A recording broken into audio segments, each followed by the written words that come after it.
punya peran penting di Desa Kalijurang ya. Jadi yang mengawali, sebetulnya mengawali peradaban cuman di ending cerita Ki Malanggati gagal membangun peradaban, beda dengan Ki Sagagati saudara tuanya yang di Galuh Timur. Karena sampai saat ini trah yang dari Malanggati kan nggak ada di Kalijurang.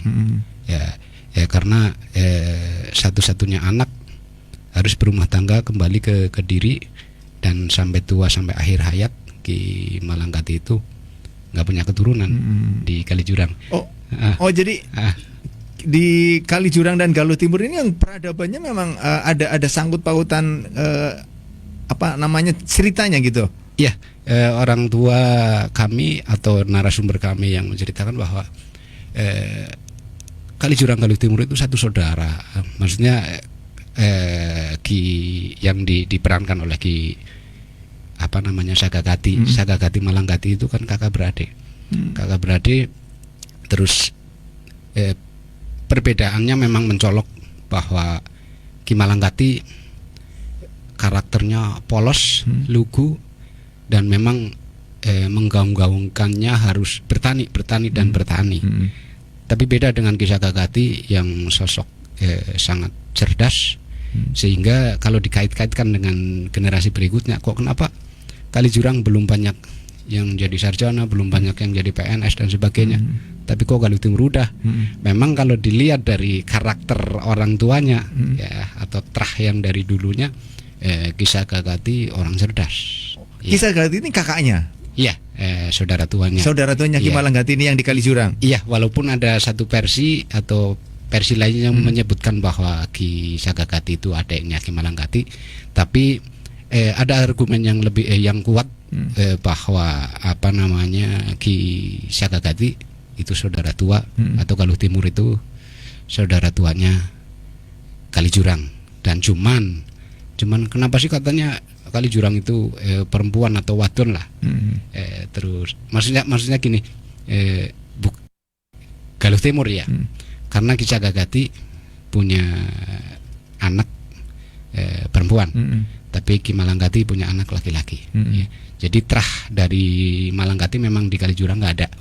Ya sampai saat ini ya belum ditemukan keturunan dari Malanggati atau keturunannya terputus generasinya. Berarti terputusnya karena anaknya Ki Malanggati ini ke Kediri.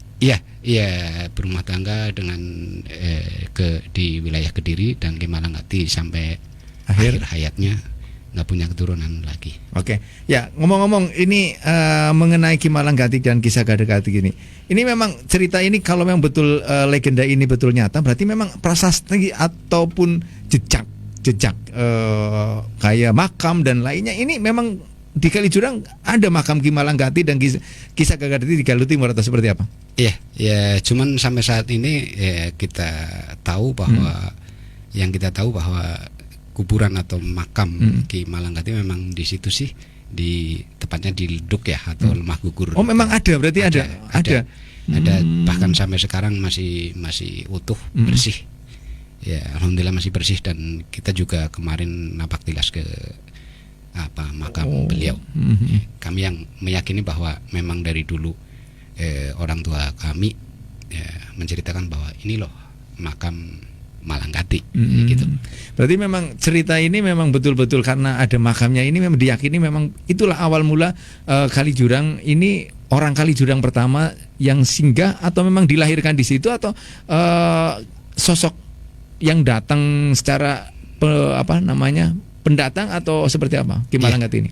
Iya, sebetulnya yang pendatang itu kan Ki Malangdewa, orang tuanya Malanggati sama Sagagati ya, yang jadi buron atau pelarian. Sampailah memang singgah pertama atau bersembunyi di Curug Bandayuda Galuh Timur ya. Terus nggak jauh dari daerah Curug Bandayuda bertahan hidup dan sampailah punya anak.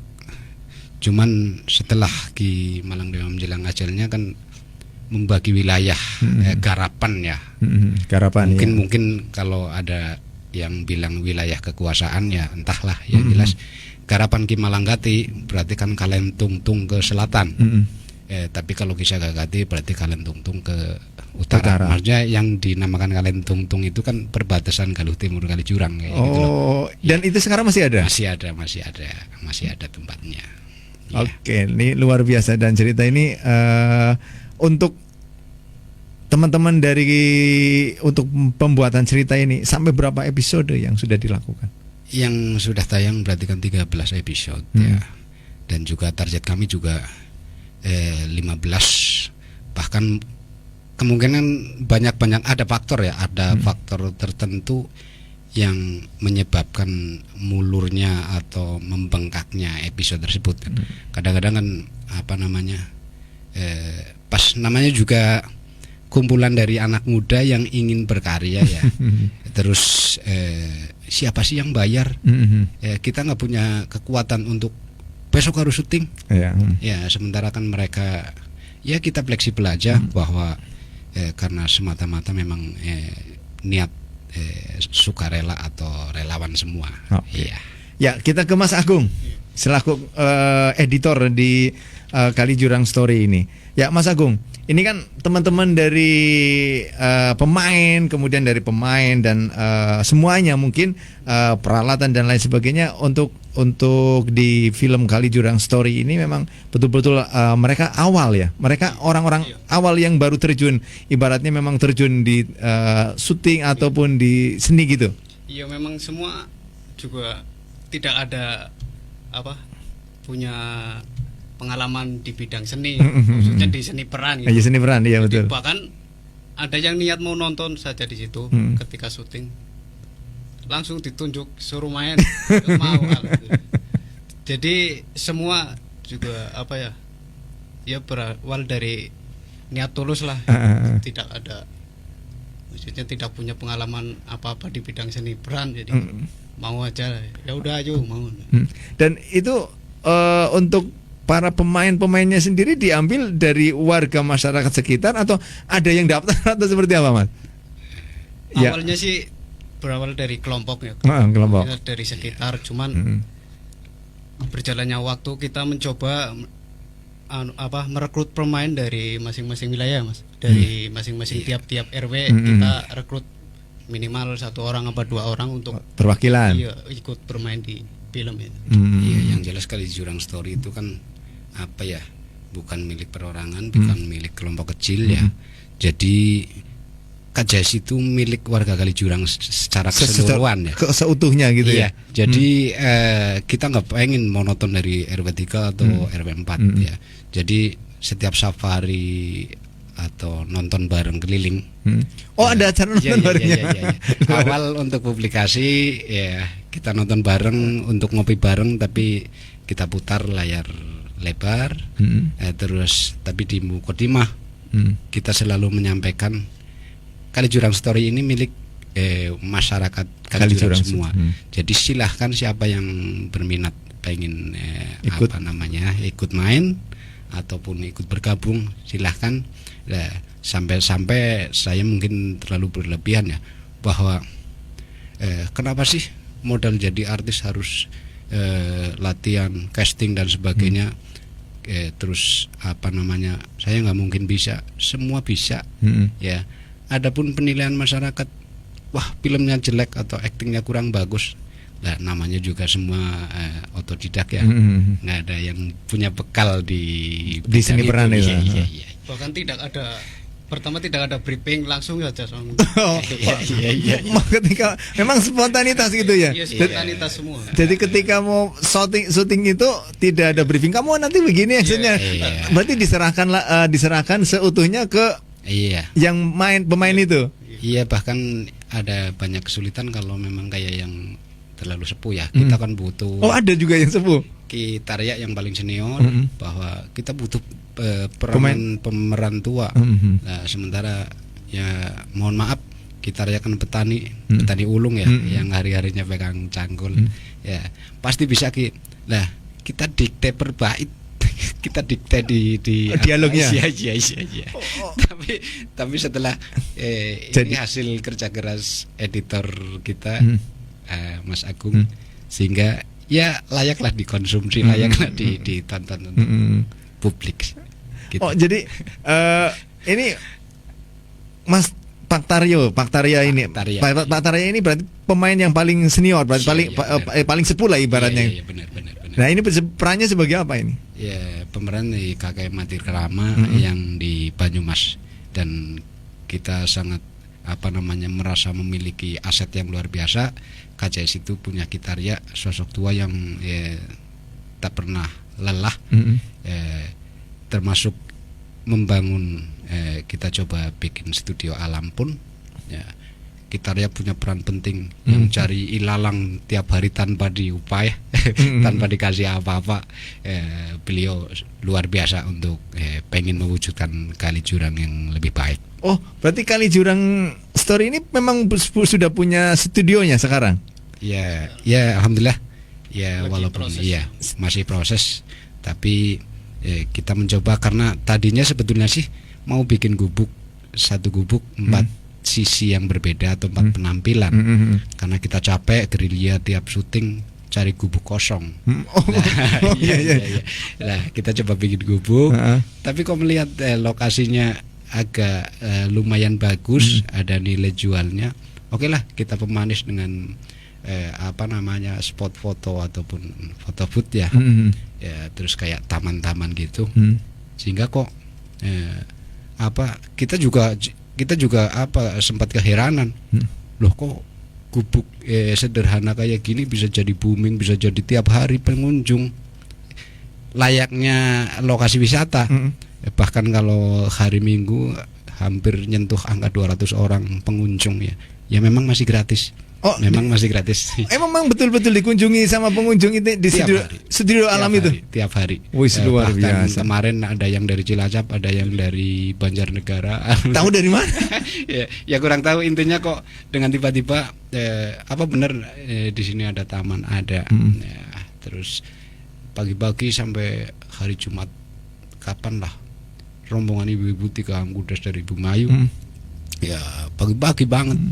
Jam 6:30 udah nyampe, katanya pengen senam dan juga makan bareng di situ. Jadi sekaligus promo barangkali masyarakat atau top mania ada event, ada acara, pengen ngumpul bareng atau pengen ngopi bareng yang tempatnya masih asri, ya silahkan lah ke Studio Alam Kali Jurang Story. Ya. Alasan kami, satu alasan yang harus kami sampaikan, bahwa kenapa sih kita mati-matian yang nggak punya dana bikin studio, walaupun dengan cara yang banting tulang kita bersama. Ya, alasan kami simple, bahwa wajah bumi Kali Jurang yang dulu cantik sekarang ternoda oleh pembuangan sampah. Mohon maaf. Iya. Lah, kita kan nggak perlu anarkis ya. Maksudnya apa? Ya memang segala kritik kita harus sampaikan karena tugas kita sebagai masyarakat atau warga negara. Cuman di tengah-tengah Kali Jurang dikenal dengan pembuangan sampahnya atau TPA-nya, kita mencoba menyajikan sesuatu yang baru loh. Mengimbangi, pengimbang sebagai pengimbang. Ini loh Kali Jurang itu asri, ini loh Kali Jurang itu manis, yang layak dikunjungi, seperti itu, Mas. Oh, berarti ini alasan dari pembuatan studio alam Kali Jurang itu alasannya, berarti salah satu alasannya. Salah satu alasan yang sangat kuat yaitu kami sebagai penyeimbang ya. Iya, kami ingin Kali Jurang itu dikenal yang positifnya, kayak gitu. Ya, jadi kenapa sih harus dikenal dengan TPA-nya? Ya kurang lebih seperti itu. Oke. Ya, ngomong-ngomong Kali Jurang Story, studio alam Kali Jurang Story ini di dalamnya ada seperti apa? Mungkin penasaran juga ini untuk teman-teman di YouTube ada mungkin banyak ya? Ya, sementara kan memang belum ya. Belum kita ekspos yang maksudnya berkaitan dengan promo ya. Tapi kalau cuman jadi lokasi syuting, ya memang lebih dominan di area studio alam. Ya, cuman barangkali mungkin Mas Agung bisa menyampaikan apa sih yang di dalam KJS selaku koordinator. Oke, ya Mas Agung mungkin bisa ceritakan di dalam Kali Jurang Story ini apa aja di studio alamnya? yang dia ada di dalam itu biasa. Awalnya sih cuma mau bikin gubuk buat syuting aja, tapi lama kelamaan melihat antusiasme dari warga itu luar biasa. Kok bisa jadi ramai kayak gini. Terus rekan-rekan dan saya mengucapkan terima kasih ya sih kepada teman-teman Kali Jurang Story yang sudah merelakan waktunya untuk luar biasa membangun studio alam Kali Jurang Story tanpa imbalan apapun. Saya juga gak ada terlalu.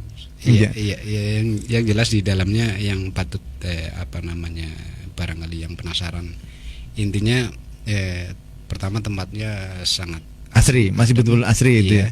Dan juga spot foto termasuk lagi ngarap menara sunset, menara sunrise juga rencananya, dan banyak gubuk lah nantinya. Pengennya sih jadi wisata edukasi, karena mungkin ya kami juga pengen bikin galeri yang kayak museum kecil, museum tani, bahkan ke depan atau yang lagi target terdekat yaitu kita pengen bikin ikon Kali Jurang, yaitu bikin patung tani, karena warga Kali Jurang memang digembleng untuk bertani. Seperti itu. Ya, kemudian omong-omong untuk lokasi dari studio alam Kali Jurang Story ini punya warga atau punya siapa ini bisa? Iya. Ya memang mungkin sudah memang dimudahkan ya, lagi jalannya lagi dimudahkan. Jadi kebetulan kan salah satu anggota memiliki karapan di situ. Terus walaupun masih CS ataupun milik mertuanya, keluarga gitu. Iya. Jadi kita coba dekati, kita coba sampaikan, Masya Allah beliau luar biasa, Ibu Jayem dan juga keluarganya yang dengan sukarela tanahnya digarap untuk studio alam. Ya, kami yakin kami juga pengen menjalin komunikasi yang baik. Karena kedepannya barangkali jadi satu area wisata, ya kami tetap jangan sampai ada satu pihak pun yang merasa dirugikan, seperti itu. Wes, luar biasa nih, memang betul-betul. Dan ini tentu legenda dan cerita-cerita ini sampai dengan saat ini masih menjadi satu, saya lihat di YouTube ini sangat luar biasa, dan pemain-pemainnya juga ini luar biasa. Tapi sebelum kita bahas lagi, kita break sebentar untuk Mas Warsono dan Mas Agung untuk beberapa pariwara yang mau lewat terlebih dahulu.